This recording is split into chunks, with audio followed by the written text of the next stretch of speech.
দেখেন দর্শক, আমি আপনাদেরকে দেখাই। এই যে একবার ফসা, পুরা ফসা মারলাম কেমনে নিয়ে এলো।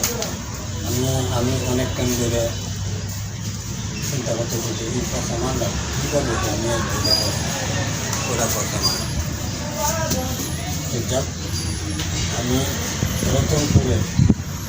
রতনপুরের কিছু মানে যারা কমিটি আছে, কমিটির উদ্দেশ্যে একটা কথা বলি যে আপনারা বর্তমানে আটটা নষ্ট হয়ে যেতেছে। আগে কিন্তু আর একটা ভালো ছিল। এখন বর্তমানে বাজারের মধ্যে কিছু লোক আছে পচা পচা মাল নিয়ে আসে, বা আগে আর তাই খুব সুনাম ছিল, কারণ আমাদের বাড়ির পাশে তো আমরা জানি। তো কমিটির উদ্দেশ্যে আমি একটা কথা বলবো যে আপনারা যতটুকু পারেন, যতটুকু সহযোগিতা পারেন, এই জিনিসটা নিয়ে আপনারা একটু করবেন যে তারা মানুষগুলো যেন এই পচা কোনো খাবার যেন মানে আরোদের নিয়ে না নিয়ে আসে।